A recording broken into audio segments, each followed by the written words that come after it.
Hello बच्चों, आज के इस वीडियो लेक्चर में आपका बहुत बहुत स्वागत है।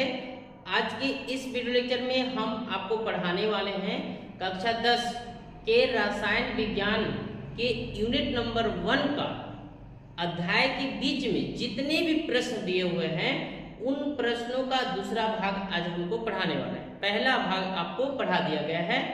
आज के वीडियो लेक्चर में मुख्य रूप से ये हम बात करने वाले हैं ऐसे।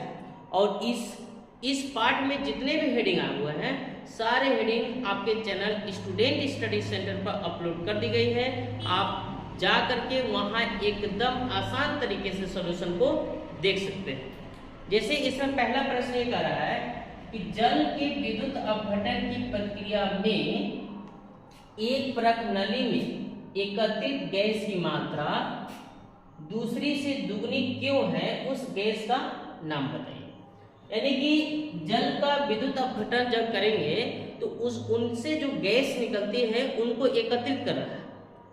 तो पर है कि एक गैस की मात्रा दूसरी से दुगनी क्यों होती है, उस गैस का नाम बताइए। आप लोग में से पक्का है कि सब लोग जल का सूत्र जानते होंगे। और सूत्र क्या होता है जल का? H2O होता है। तो इसमें आप देख रहे हैं कि ऑक्सीजन का एक परमाणु हाइड्रोजन के कितने परमाणु से मिल रहा है, कितने परमाणु से संयोग कर रहा है, कितने परमाणु से क्रिया कर रहा है। तो ऑक्सीजन का एक परमाणु हाइड्रोजन के 2 परमाणुओं से क्रिया कर रहा है। तो जब इसका अपघटन करिएगा तो ये दुगना होगा और ये इसका क्या होगा, आधा होगा ऐसे। तो इस बात को आप लिख सकते हैं, क्या लिख सकते हैं, उत्तर इसका लिख सकते हैं। पहला का लिखेंगे कि जल का अणु सूत्र H2O होता है।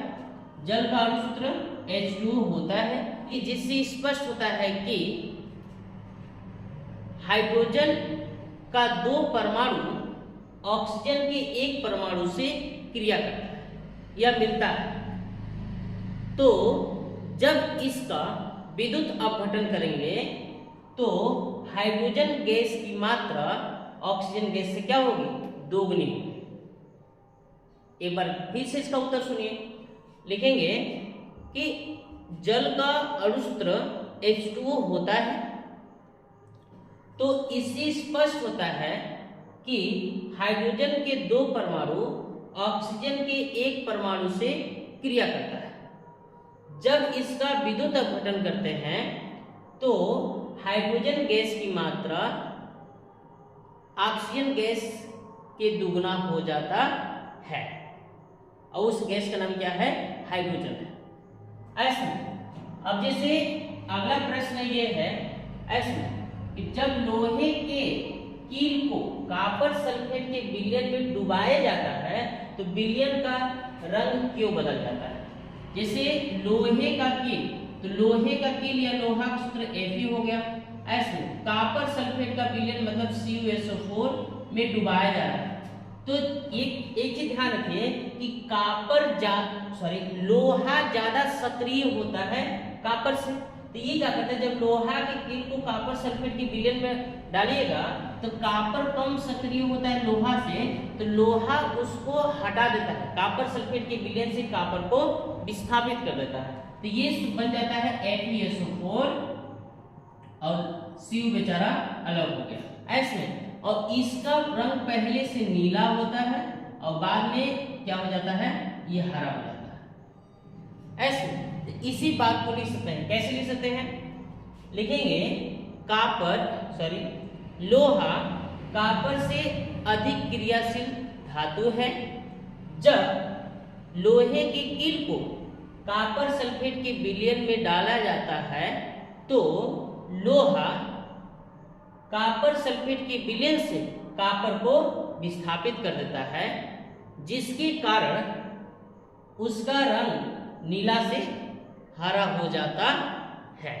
क्या बात लिख सकते हैं, लिखेंगे कि लोहा कॉपर से अधिक क्रियाशील धातु है।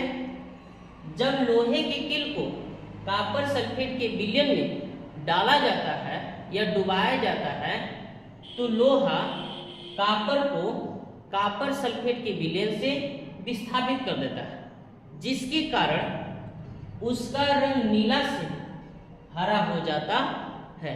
फिर नीचे ये समीकरण को लिख दीजिए।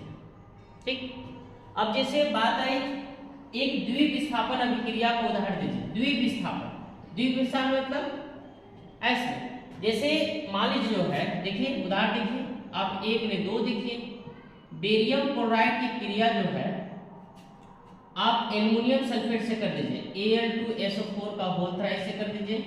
जब इसकी क्रिया इससे करिएगा तो यहाँ जगह नहीं है, यहाँ पे लिख देता हूँ। जब बेरियम क्लोराइड की क्रिया एल्युमिनियम सल्फेट से करिएगा तो इसके आयन्स बदल जाते हैं। SO4 Al के साथ है तो वो Ba के साथ चला जाता है, और Cl Ba के साथ है तो Al के साथ चला जाता है। तो ये हो जाता है AlCl3 प्लस BaSO4 का होल थ्राइस। ये देखिए द्विविस्थापन मतलब जिसमें आयनों का अदला बदली, यानी कि वह रासायनिक अभिक्रिया जिसके आयंस की अदला बदली होने से रासायनिक अभिक्रिया होती है, उसे हम लोग द्विविस्थापन अभिक्रिया कहते हैं। देखिए दोनों का विस्थापन हुआ, दोनों का आयन बदले। Ba के पास जो था वो छोड़ करके Al के पास चला गया, और जो Al के पास था वो छोड़ करके Ba के पास चला गया। अब रिएक्शन को बैलेंस कर दीजिए, SO4 3 को या 3 को ऐसे, तो यहाँ भी आपका Ba तो यहाँ 3 से होगा। अब कहने का मतलब जो है ऐसे, SO4 3 ठो, SO4 Ba 3 ठो हो गया। अब उसके बाद जो है आप इसको बैलेंस करेंगे ना, प्लस लगाते हैं। एल्युमिनियम आपका देखिए क्या होगा 2 ठो, देखिए बैलेंस हो गया। ऐसे गिनिए, Ba 3 3 दूना 6, 2 तिया 6, एल्युमिनियम 2 SO4 3 हो गया। और भी देख सकते हैं ऐसे, एक उदाहरण पूछा है कि और भी देख सकते हैं, जैसे सिल्वर नाइट्रेट को सोडियम ब्रोमाइड, सिल्वर नाइट्रेट की विलयन को सोडियम ब्रोमाइड में जब विलयन के मिलाइएगा तो ये होता है विस्थापित करता है, AgBr प्लस NaNO3, ये तो रिएक्शन बैलेंस है। तो ये सब द्विविस्थापन अभिक्रिया है।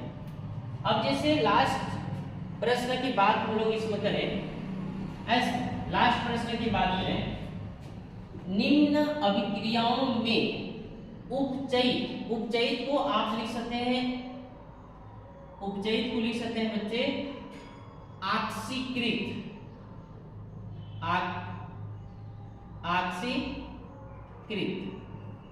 और अपचयित पदार्थों को पहचान करके लिखिए। ऑक्सीकृत पदार्थ किसे कहते हैं?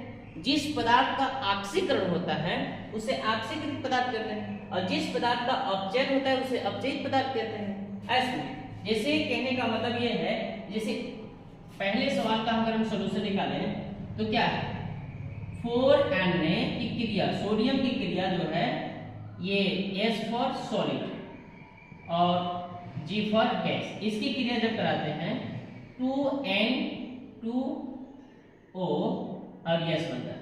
तो इसका अपघटन करिए, तो अपघटन करिएगा तो तब पता चलेगा Na और प्लस O2 अपने स्थान पर। जब इसका अपघटन करिएगा, देखिए इसका वाला यहाँ चला जाएगा, इसका वाला यहाँ चला जाएगा, 2 अपने स्थान पर, तो हो जाएगा पहले Na पर प्लस, और ये वाला 2 N यहाँ 1 है तो 1 आएगा, और ये 2 है तो 2 चल जाएगा, O पर 2 माइनस ऐसे। लेकिन सोडियम क्या था 2 और 2 से गुणा होगा तो क्या हो जाएगा 4 ठो, और ऑक्सीजन ऐसे रिएक्शन बैलेंस ऑक्सीजन 2 ठो। अब देखिए ध्यान से, देखिए इसका इसमें देखिए ध्यान से, इसका इसमें क्या हो रहा है बढ़िया से देखिए, और इसका इसमें क्या हो रहा है ये भी बढ़िया से देखिए। देखिए प्लस बढ़ रहा है तो इसका इसमें हो रहा है ऑक्सीकरण, क्या हो रहा है ऑक्सीकरण हो रहा है, और इसका घट रहा है यानी कि ग्रहण कर रहा है, तो ये हो रहा है अपचयन। और जिस पदार्थ का ऑक्सीकरण होता है अतः उसे उपचयित या ऑक्सीकृत, उपचयित जो पदार्थ है ये आपका Na है, और अपचयित जो पदार्थ है वो आपका O2, मतलब अपचयित मतलब जिसमें क्या हो रहा है अपचयन हो रहा है। उसी तरह से इसको भी देख सकते हैं, इसको भी आयन कीजिए। जब इसको करिएगा तो Cu और यह Cu पर 2 प्लस होता है और O पर 2 माइनस होता है, तो ये Cu पर 2 प्लस O पर 2 माइनस, ऐसे ये H2 arrow Cu plus H2 ये जलायनित नहीं होता। इसका इसमें देखिए क्या हो रहा है, इसका इसमें ऑक्सीकरण हो रहा है, क्या हो रहा है, ऑक्सीकरण हो रहा है। और इन दोनों का इसमें देखा जाए तो इसका हो रहा है अपचयन, ठीक ना। तो इसका इसमें अपचयन हो रहा है, तो यानी कि कहने का मतलब जो है इसमें अगर आपको देखा जाए मतलब उपचयित या ऑक्सीकृत लिख सकते हैं,